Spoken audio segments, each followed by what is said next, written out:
चलिए आप सबको नमस्कार। होप सो आप सब बहुत अच्छे हैं, बहुत शानदार हैं, बहुत जानदार हैं। जैसा कि आप लोग जानते हैं कि इस दिवाली बीपीएससी वाला आपके साथ 50 पटाखे 15 मिनट में जो हम लोग लेकर आ रहे हैं, उसी सीरीज के अंदर मैं साइंस का लेक्चर आप लोग के सामने लेकर आया हूं। आइए बात करते हैं, बिना किसी देरी के स्टार्ट करते हैं लेक्चर को। पहला क्वेश्चन आपके कंप्यूटर स्क्रीन पर है, आप लोग देख सकते हैं। The genetic condition in which there is an extra chromosome 21 is, यानी वह आनुवांशिक स्थिति के बारे में बात कर रहे हैं जिसमें गुणसूत्र 21वें गुणसूत्र में अतिरिक्त प्रति होती है, अतिरिक्त एक क्रोमोसोम आ जाता है। क्या वो क्लाइनफेल्टर सिंड्रोम है, टर्नर सिंड्रोम है, फ्रेजाइल एक्स सिंड्रोम है या डाउन सिंड्रोम है? किसके अंदर आ जाता है? तो 21वें जब भी क्रोमोसोम की बात होगी, 21st क्रोमोसोम यानी गुणसूत्र की बात होगी, तो यहां पर बात होगी बच्चा किसके रिगार्डिंग? यहां पर बात होगी डाउन सिंड्रोम के रिगार्डिंग। ठीक है, तो हमारा यहां आंसर आ जाता है down syndrome, correct answer.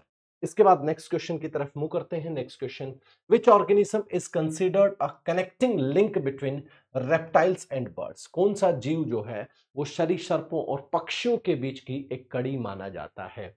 ऑस्ट्रेलियोपिथेकस, Neanderthal, Neanderthal वही है जो केव में जिसने रहना स्टार्ट किया था बच्चा, आर्कियोप्टेक्टिस या होमो हेबिलस? होमो हेबिलस वो है जिन्होंने पहली बार हथियार बनाने के लिए जो स्टार्टिंग किया था। तो यहाँ जो हमारा आंसर है वो है हमारा आर्कियोप्टेक्टिस, यानी यहाँ पर रेप्टाइल से रेप्टाइल्स टू बर्ड्स की फॉर्मेशन स्टार्ट हुई।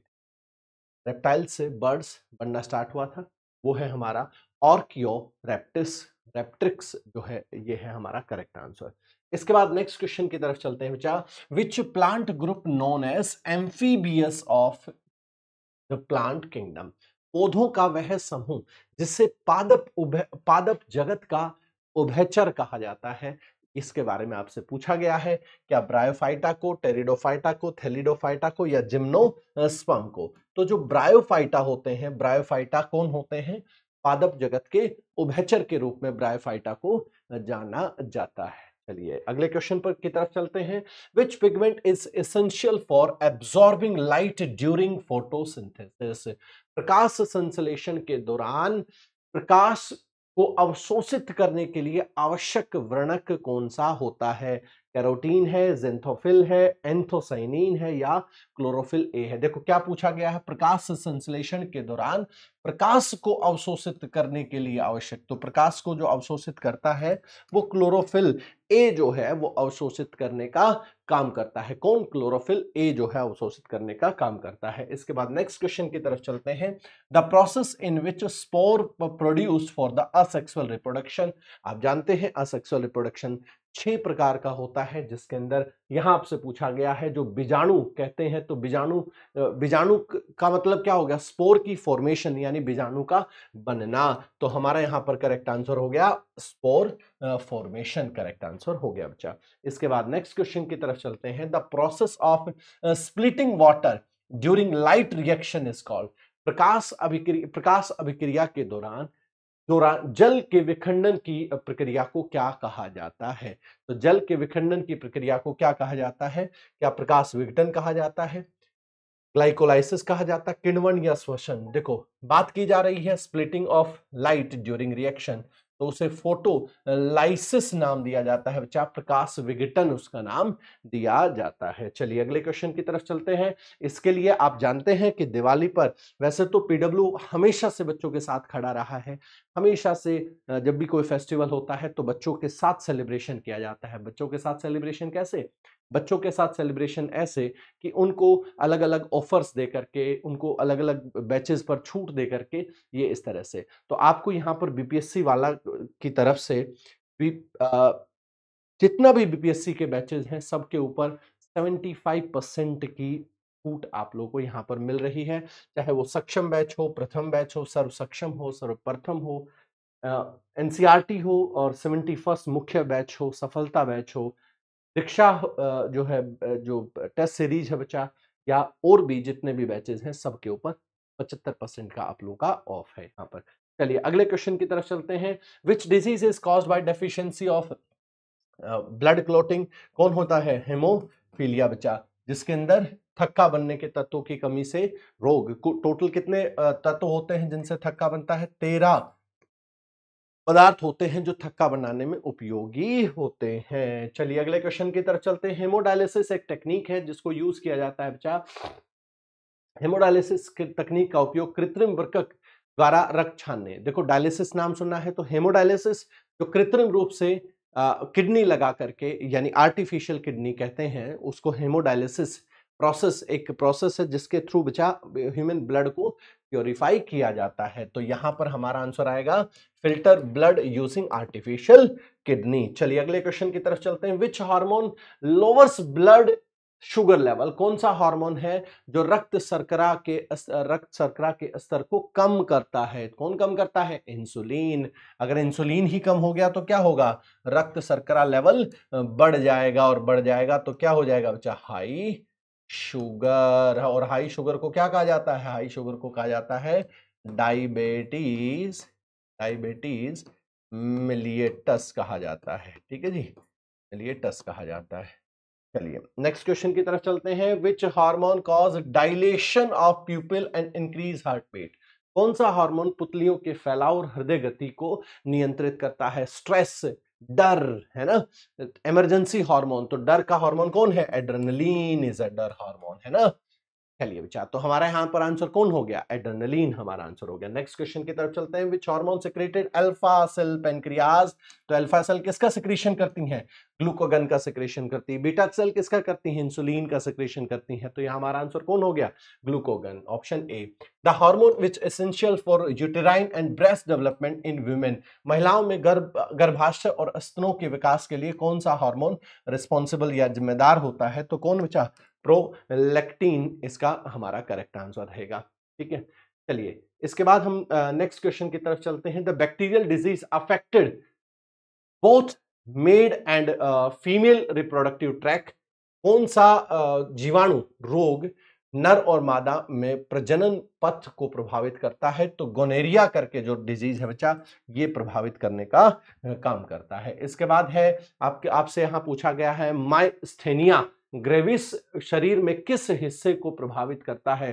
तो माइस्थेनिया ग्रेविस एक फंगल डिजीज है बच्चा। ये बेसिकली हमारी बॉडी के अंदर जो हमारा नर्व सिस्टम है, न्यूरोमस्कुलर जंक्शन है, उस पर इंपैक्ट डालने का ये काम करता है। तो हमारा आंसर कौन हो गया? न्यूरोमस्कुलर जंक्शन हमारा यहां पर करेक्ट आंसर हो गया। इसके बाद विच of the following mosquito species transmit both chikungunya and Zika virus, निम्नलिखित में से कौन सा मच्छर प्रजाति चिकनगुनिया वायरस और जीका वायरस दोनों से मतलब कौन सी मच्छर? तो यहां पर हमारा आंसर है बच्चा, आप लोगों ने एडीज इजिप्टी का नाम तो सुना ही है, लेकिन एक नाम और याद रखें, एडीज एब्लोपेक्टस, ये भी याद रखें। ठीक है बच्चा, चलिए नेक्स्ट क्वेश्चन की तरफ चलते हैं। द सल्फा ड्रग्स को, जो सल्फा ड्रग्स है पहली प्रोटोनसिल, उसको किसने डिस्कवर किया था? तो ग्रेनहार्ड डोमांक करके साइंटिस्ट थे बच्चा, जिन्होंने डिस्कवर इसको किया था। सल्फा ड्रग्स एक एंटीबायोटिक्स का एक पैरेलल वो लेकर के आए थे कि भाई अगर किसी भी कंडीशन से जो एंटीबायोटिक्स अगर कम करना हो तो क्या इसका और रास्ता हो सकता है? तो सब लोगों ने कहा कि इसका एक अच्छा रास्ता हो सकता है, हम किसका यूज कर लें? हम यूज कर लें किसका? सल्फा ड्रग्स का। तो जो है गेरहार्ड डोमांक है, उन्होंने इसको बनाया, लेकिन कहीं ना कहीं ये ज्यादा सक्सेस नहीं हो पाया। Which of the following disease most likely occur due to the consumption of contaminated water? दूषित पानी के सेवन से निम्नलिखित में से कौन सी बीमारी जो है वो सबसे अधिक होने की संभावना है? कुष्ठ रोग है, बोtulism है, टाइफाइड है, टेटनस है। तो पानी दूषित से कौन जिम्मेदार है बच्चा? टाइफाइड पानी दूषित से जिम्मेदार है। इसके बाद नेक्स्ट क्वेश्चन की तरफ चलते हैं। म्यूकोरमिकोसिस करके जो डिजीज है वो किस हिस्से को प्रभावित करता है? आंख को, ब्रेन को, नाक को, इनको प्रभावित करने का काम करता है बच्चा। ठीक है, चलिए इसके बाद नेक्स्ट डिजीज की बात करते हैं। Elephantiasis is transmitted human through the bite of, मनुष्यों में किस निम्नलिखित में से किसके काटने से ये फैलता है? जो सीसी फ्लाई है, सेंट फ्लाई है, क्यूलेक्स मॉस्किटो है, ये क्यूलेक्स मॉस्किटो, क्यूलेक्स मच्छर, ये वही मच्छर है जो जिम्मेदार होता है बच्चा किसके लिए, जापानीज इंसेफेलाइटिस के लिए जिम्मेदार होता है। इसके बाद कंसीडर द फॉलोइंग स्टेटमेंट, आपसे पूछा गया है जो ट्रिप्नोसोमा गेम्बिसिस है उसके बारे में पूछा गया है। कॉज स्लीपिंग सिकनेस, जी हाँ बिल्कुल कॉज है स्लीपिंग सिकनेस का, ट्रांसमिटेड इसी मक्खी की वजह से। रिप्रोड्यूस इन ह्यूमन आरबीसी, मानव की आरबीसी, मानव की आरबीसी प्रजनन से इसका कोई संबंध नहीं होता, इसलिए हमारा आंसर कौन करेक्ट हो गया, ऑप्शन ए हमारा यहाँ पर करेक्ट हो गया बच्चा। इसके बाद नेक्स्ट क्वेश्चन की तरफ चलते हैं। Which of consider the statement, which of the following statement haemophilia disorder in blood clotting inherit and autosomal dominant trait. बात यहां पर आती है बच्चा कि जो हेमोफीलिया है बिल्कुल रक्त थक्के के लिए है, लेकिन यहां पर क्या लिखा, ऑटोसोमल। ये ऑटोसोमल और सेक्सुअल क्रोमोसोम दो टाइप के क्रोमोसोम होते हैं, क्योंकि आप जानते हैं ह्यूमन बॉडी के अंदर 23 पेयर होते हैं क्रोमोसोम के, जिसमें से 22 जो है वो ऑटोसोमल है और एक जो है वो सेक्सुअल है। तो ये एक्स से ही आता है बच्चा, ठीक है। तो ये सेक्सुअल क्रोमोसोम से फैलने वाला है, तो ये स्टेटमेंट हमारे यहां पर इनकरेक्ट हो जाता है। इसके बाद नेक्स्ट क्वेश्चन की तरफ चलते हैं। Which of the following is responsible for the production of shadow, shadow के लिए निम्नलिखित में से कौन छाया के उत्पादन के लिए जिम्मेदार होता है। जो प्रकाश एक समान समता रेखीय प्रसार होता है, उसके सामने कोई आ जाए, रेक्टिनियल प्रोपोगेशन ऑफ लाइट के सामने कोई आ जाए तभी तो शैडो बनती है। तो यहां पर हमारा आंसर ऑप्शन बी हो जाता है। The phenomenon use optical fibre transmission of light energy, कौन सा ऑप्टिकल फाइबर के लिए कौन यूज होता है, प्रकाश का अपवर्त जो पूर्ण आंतरिक परावर्तन जो है वो इसके लिए जिम्मेदार होता है। इसके बाद है the wavelength of visible spectrum in the range, दृश्यमान प्रकाश की तरंग दैर्ध्य सीमा में क्या है, मतलब आपसे ये पूछा गया है बच्चा क्या है, 3900 एंगस्ट्रॉम से लेकर और 7600 एंगस्ट्रॉम, ये कहीं कहीं 7800 एंगस्ट्रॉम भी आप लोगों को देखने को मिलता है बच्चा। इसके बाद light is made up of 7 colour which the method is separating of the colour, light जो है वो आपको मिलती है 7 कलर में, तो किस के थ्रू, तो आप लोगों ने देखा होगा कि प्रिज्म के थ्रू सबसे पहले अलग किया गया था, तो हमारा यहां पर करेक्ट आंसर कौन हो गया कि रंगों को प्रिज्म द्वारा अलग किया जा सकता है। इसके बाद optical phenomenon responsible twinkling of star, twinkling of star के लिए कौन जिम्मेदार है, रिफ्रैक्शन, अपवर्तन जो है वो तारों के टिमटिमाने के लिए जिम्मेदार होता है। The image form concave mirror is real, real है इमेज, इन्वर्टेड है और सेम साइज है ऑब्जेक्ट के। The position of the object, वो सेम साइज है ऑब्जेक्ट के, तो वो कहां होगी बच्चा, कहां होगी, अवतल दर्पण द्वारा बनाई गई छवि वास्तविक उल्टी और वस्तु के समान आकार में होती तो क्या फोकस पर होगी, नहीं हो सकती, फोकस पर अनंत पर होती है।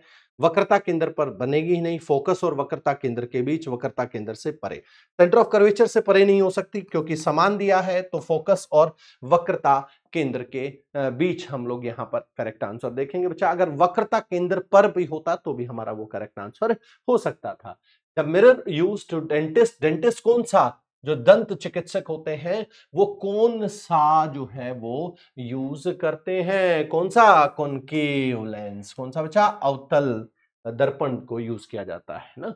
आपसे क्या पूछा गया था, दर्पण पूछा गया था।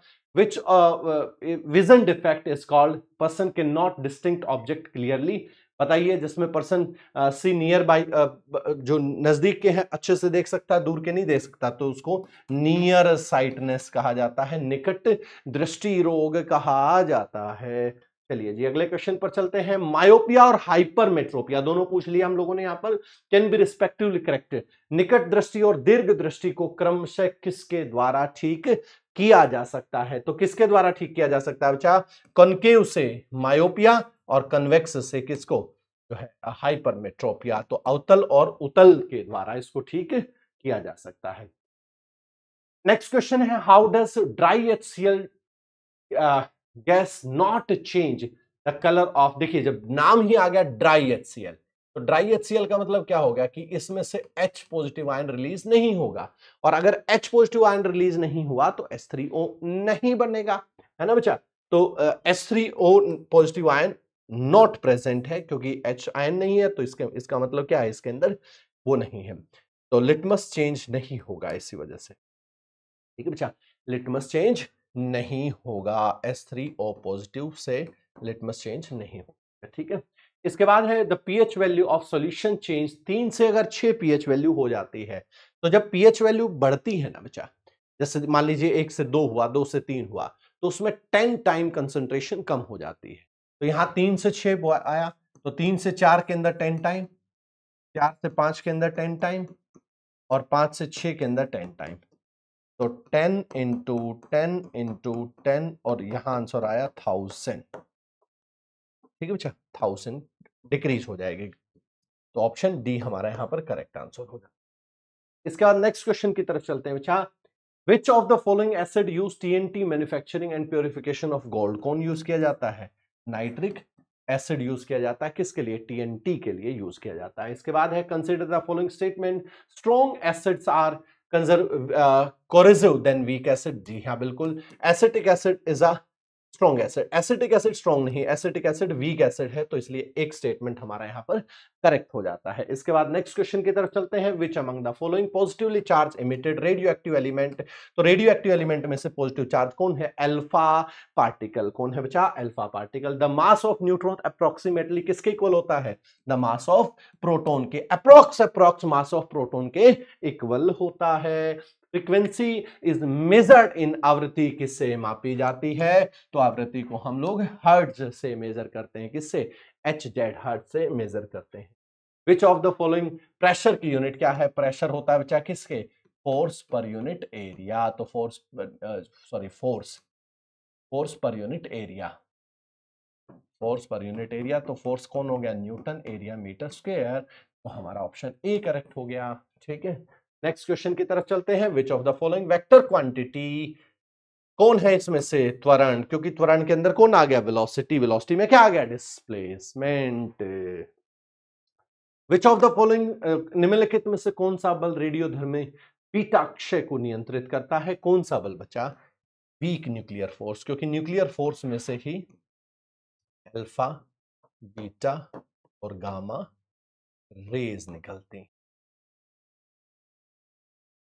ठीक है, चलिए। विच ऑफ, आपसे पूछा गया है why is there no atmosphere on surface of the moon? क्यों नहीं है बच्चा? क्योंकि उसके अंदर गैसीय अणु का जो पलायन वेग है वो उससे कम होता है, इसी वजह से वहां से गैसेस सब के सब बाहर निकल गए। इसके बाद है वॉशिंग मशीन किस पर सिद्धांत पर काम करता है बच्चा? सेंट्रीफ्यूगेशन, अपकेंद्रीकरण पर कार्य करता है। के बाद नेक्स्ट क्वेश्चन की तरफ चलते हैं। निम्नलिखित में से कौन ताप की मुख्य इकाई नहीं है? नहीं पूछा आपसे, है ना? तो कौन नहीं है बच्चा? सेंटीग्रेड जो है वो नहीं है, क्योंकि ये टेम्परेचर की, जिसको आजकल आप लोग जो सेल्सियस जिसको आजकल आप लोग बोलते हो। इसके बाद चंद्रमा पर गुरुत्वाकर्षण के कारण त्वरण लगभग कितना है? एक पृथ्वी के से 1/6 है बच्चा। ठीक है, तो ऑप्शन सी करेक्ट हो जाता है। इसके बाद वह बल जो ग्रहों के सूर्य के चारों ओर कक्षा में बनाए रखता है वो कौन सा बल होता है?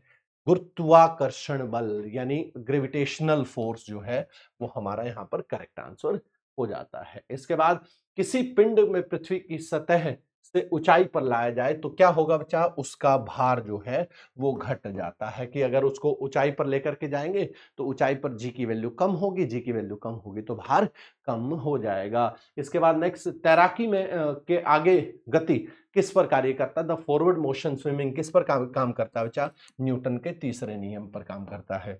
इसके बाद नेक्स्ट बात करते हैं, न्यूटन का पहला नियम किसे? जड़त्व को दर्शाता है, इनर्शिया को दर्शाने का काम करता है। इसके बाद कौन सा नियम कहता है कि प्रत्येक क्रिया समान? न्यूटन का थर्ड लॉ ये कहता है बच्चा कि every action there is an equal and opposite reaction. गेंद पकड़ते समय हाथ को पीछे की तरफ क्यों खींचना चाहिए? क्योंकि जो फोर्स एक्सपीरियंस्ड है, अनुभव किया गया बल है, इसकी वजह से। कराटे खिलाड़ी एक वार में टाइल को कैसे तोड़ देता है बच्चा? जितना कम टाइम लगता है उतना जल्दी तोड़ा जा सकता है। तो एक छोटा सा सेशन आपके लिए था। Thank you so much. जय हिंद, जय भारत।